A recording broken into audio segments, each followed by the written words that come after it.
In the annals of history, where the valiant and the brave find their eternal abode, a new name is etched with indelible ink: Tseng Sheng-guang. A son of Taiwan, a scion of the Sakizaya tribe, Tseng's life and death are not merely footnotes in the ongoing saga of the Russo-Ukrainian War, but a testament to the universal struggle against the creeping shadow of authoritarianism. In every epoch, there are those rare individuals whose lives encapsulate the very essence of the epoch itself. Tseng was one such individual. Born into a world where his indigenous Sakizaya heritage was almost erased by the Qing dynasty's ruthless expansion, his very existence was a rebuke to the historical amnesia that so often befalls the vanquished and the marginalized.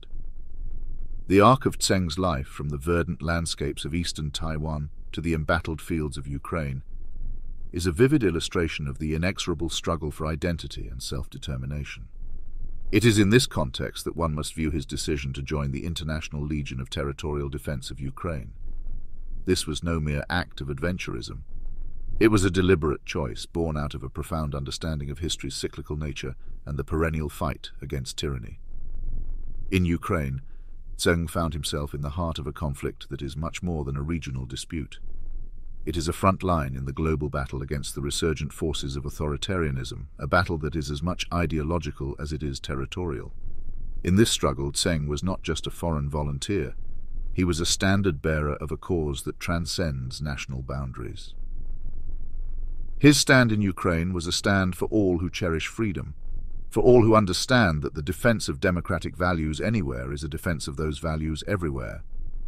Tseng's ultimate sacrifice in the Battle of Crimea is a stark reminder of the price that is often paid in the pursuit of these values. In an age where the cynics and the apathetic too often dominate public discourse, Tseng's story stands as a rebuke to our collective ennui. His life, tragically cut short at the age of 25, challenges us to look beyond our immediate horizons, to recognize that the fight for liberty and justice is a shared human endeavor. The posthumous honors bestowed upon him, including Ukraine's Order for Courage of the Third Class, are more than mere symbolic gestures.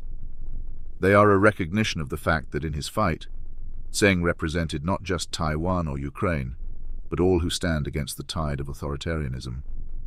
His death is a clarion call to the free world, a reminder that the values we often take for granted are constantly under threat and must be actively defended.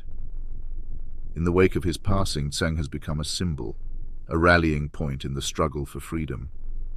The tributes that have poured in, from music videos to hacktivist memorials, are a testament to the impact of his life and sacrifice. The Sheng-guang project, initiated by the ROC Ministry of Foreign Affairs, is a fitting continuation of his legacy, embodying the spirit of solidarity and support that must underpin our global fight against tyranny.